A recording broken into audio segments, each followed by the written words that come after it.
Today, we are taking a closer look at an important economic concept that frequently appears in discussions about Iraq's monetary reform, exchange rate policy, and the future of the Iraqi dinar.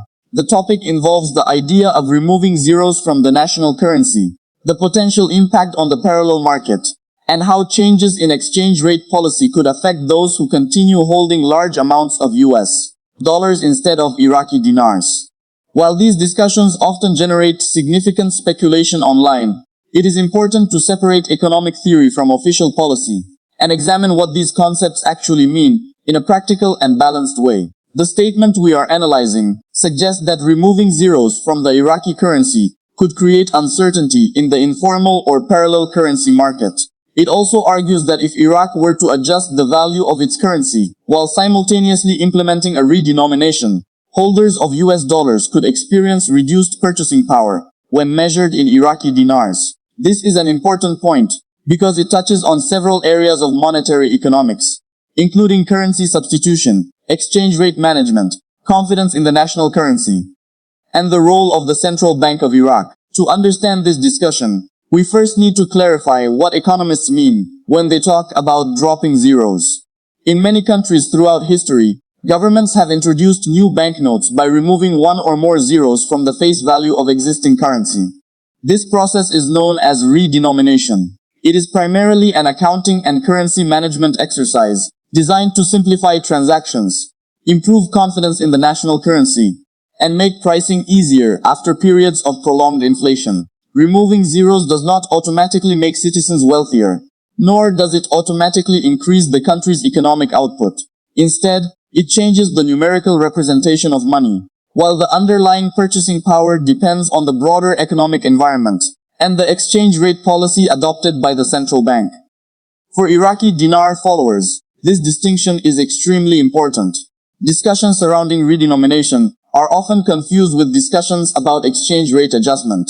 These are two separate policy tools. A redenomination changes the unit of account, while an exchange rate adjustment changes how the currency is valued against foreign currencies. In practice, a country may implement one without the other, or it may choose to combine them as part of a comprehensive monetary reform program. Whether such measures are adopted depends entirely on official decisions by the Iraqi authorities, and cannot be assumed simply because analysts or commentators discuss the possibility.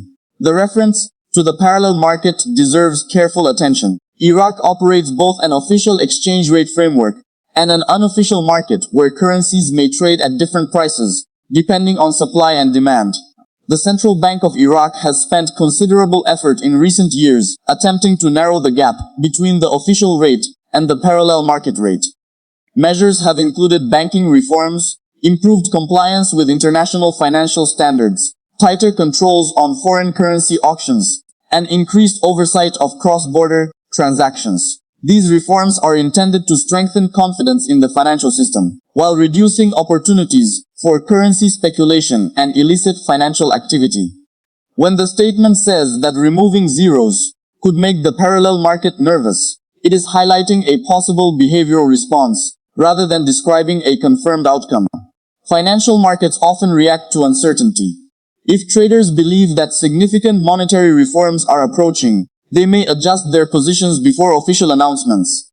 Some participants might seek additional information, while others could attempt to reduce exposure to perceived risks. Such reactions are not unique to Iraq. Similar behavior has been observed in many countries whenever governments introduce major changes to monetary policy or exchange rate frameworks. Another important part of the discussion concerns people holding large amounts of US dollars instead of Iraqi dinars. Iraq has historically experienced a high level of dollarization. This means that many businesses and individuals have preferred to save or conduct certain transactions in US dollars because of concerns about inflation, exchange rate stability, or confidence in the domestic currency. Dollarization is common in economies that have experienced periods of instability, and reducing dependence on foreign currencies is often a long-term objective for central banks seeking stronger monetary sovereignty. If confidence in the Iraqi dinar continues to improve over time through economic reforms, stronger banking institutions, fiscal discipline, and stable monetary policy, Households and businesses may gradually choose to hold a larger share of their wealth in dinars rather than dollars. This process is generally viewed as positive because it strengthens the effectiveness of domestic monetary policy and increases the role of the national currency within the economy. However, such transitions typically occur gradually and depend on sustained confidence rather than sudden policy changes alone. The statement also refers to the real effective exchange rate, commonly known as the RER. This is a technical economic measure used by central banks, international organizations, and economists to evaluate a country's currency relative to those of its major trading partners after accounting for inflation differences. The RER is not simply the market exchange rate quoted at banks or currency exchanges. Instead, it serves as an analytical indicator that helps policymakers assess whether a currency appears relatively overvalued or undervalued based on broader economic conditions. Understanding the RER helps explain why economists often caution against oversimplifying currency valuation. A country's exchange rate is influenced by numerous variables, including inflation, productivity, trade competitiveness, foreign investment, fiscal policy, monetary policy, foreign exchange reserves, and political stability. The RER incorporates many of these factors into a broader assessment of competitiveness rather than serving as a direct exchange rate announcement. Consequently, references to the RER should not automatically be interpreted as predictions that a country's currency will move to any specific exchange rate level. The statement suggests that if the denomination changes and authorities apply a different valuation framework, holders of large quantities of US dollars could receive fewer dinars in exchange for those dollars than they expected. This represents a theoretical scenario in which exchange rate dynamics shift in favor of the domestic currency. If a country's currency strengthens relative to the US dollar, then each dollar naturally purchases fewer units of the domestic currency. This is basic foreign exchange mathematics and applies to any currency pair around the world. For example, if a domestic currency appreciates, someone exchanging foreign currency would receive fewer local currency units than before. Conversely, if the domestic currency weakens, each foreign currency unit purchases more local currency. Therefore, discussions about the impact on dollar holders depend entirely on whether the domestic currency actually appreciates, and under what official policy framework such changes occur. Without confirmed policy decisions from the Central Bank of Iraq, these remain hypothetical economic discussions, rather than established outcomes. From a behavioral economics perspective, the statement raises another interesting point.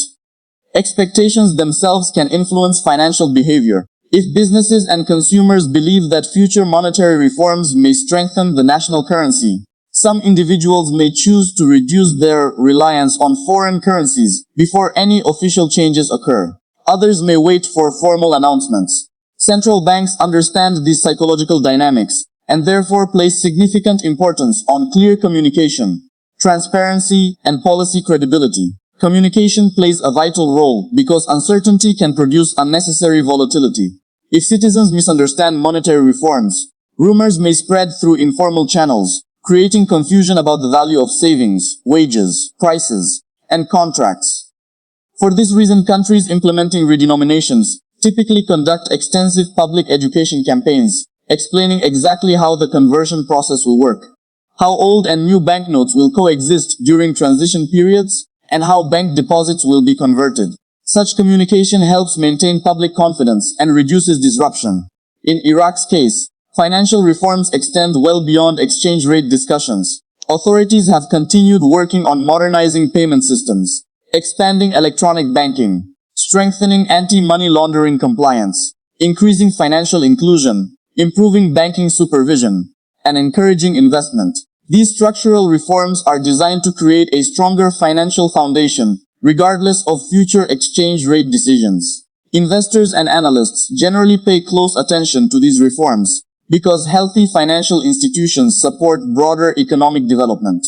The banking sector is particularly important. A modern banking system encourages citizens to deposit money safely, facilitates lending to businesses, improves payment efficiency, and supports economic growth. If confidence in banks increases, more funds remain within the formal financial system, instead of circulating outside it as physical cash. This strengthens monetary policy transmission and provides policymakers with better tools for managing liquidity throughout the economy. Oil revenues also remain central to Iraq's economic outlook. As one of the world's major oil exporters, government finances are heavily influenced by global energy prices. Strong oil revenues can improve foreign exchange reserves, support fiscal spending, and strengthen overall macroeconomic stability. However, economists also emphasize the importance of diversifying the economy, so that long-term growth depends on a wider range of productive sectors beyond hydrocarbons alone. Diversification supports currency stability because it broadens export earnings, creates employment opportunities, and reduces vulnerability to fluctuations in commodity prices. Manufacturing, agriculture, tourism, logistics, technology, and private sector development all contribute to a more balanced economy. As these sectors expand over time, they can enhance confidence in the national currency by strengthening the country's overall economic resilience. International cooperation also remains relevant. Iraq continues working with international financial institutions and global partners on financial reforms, banking standards, and economic modernization. These relationships help strengthen institutional capacity, improve regulatory frameworks, and encourage foreign investment. International investors typically value predictable policy environments, supported by transparent governance and credible institutions. For Iraqi dinar followers, it is therefore important to evaluate monetary discussions within this broader context. Exchange rates do not operate independently. They reflect the combined influence of fiscal policy, monetary policy, institutional reforms, political stability, investor confidence, productivity, trade performance, and external economic conditions. Focusing on one isolated statement without considering these broader factors may lead to incomplete conclusions. Short-term, discussions like the one we are examining may increase interest in Iraq's monetary policy and generate additional debate among market observers. However, short-term market sentiment should not be confused with confirmed government action. Responsible analysis requires distinguishing between theoretical scenarios, expert opinions, market expectations, and officially announced policy decisions.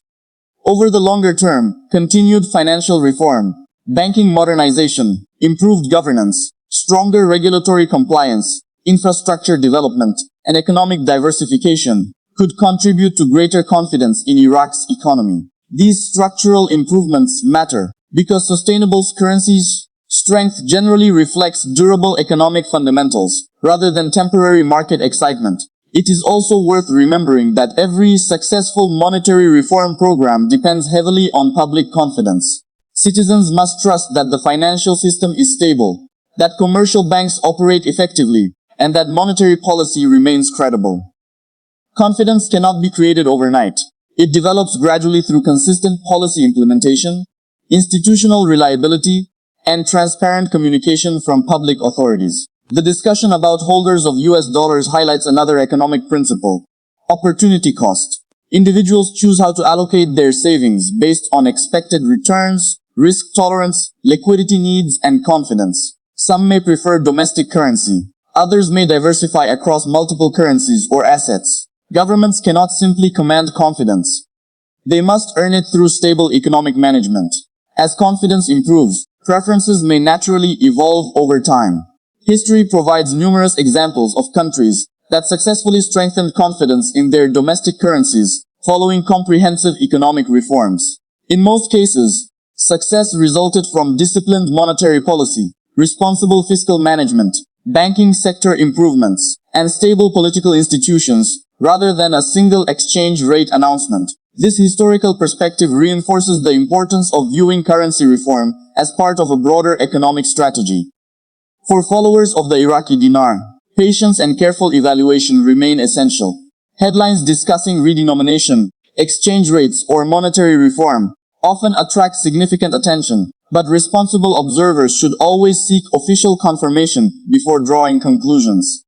Central banks typically communicate major policy changes through formal statements, regulations, or official publications, rather than speculation circulating in financial discussions or social media.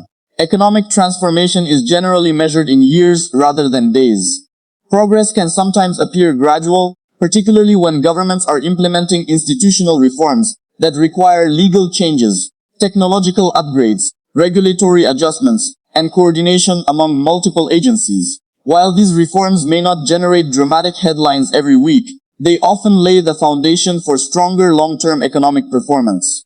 Ultimately, the statement we analyze today should be viewed as an explanation of a possible economic mechanism, rather than a prediction of imminent policy action. It illustrates how changes in exchange rate policy and currency structure could theoretically influence behavior in the parallel market and affect individuals holding foreign currency. Whether such circumstances materialize depends entirely on future official decisions by Iraq's monetary authorities, supported by broader economic conditions and policy objectives. As always, responsible analysis means distinguishing between hypothetical scenarios and confirmed developments. Discussions surrounding the Iraqi dinar are often complex because they involve economics, banking, fiscal policy, international trade, and market psychology simultaneously. Understanding these relationships provides a stronger foundation for interpreting future news and official announcements as they emerge. Thank you for watching today's analysis. If you appreciate balanced, factual and responsible coverage of Iraqi dinar developments and Iraq's economy, be sure to subscribe to the channel and like the video so you never miss our latest updates. We remain committed to presenting credible information based on economic principles and official developments rather than speculation. Finally, please remember that this content is provided for informational and educational purposes only. It should not be considered financial, investment, or trading advice, and viewers should always conduct their own research and consult qualified financial professionals before making any investment decisions.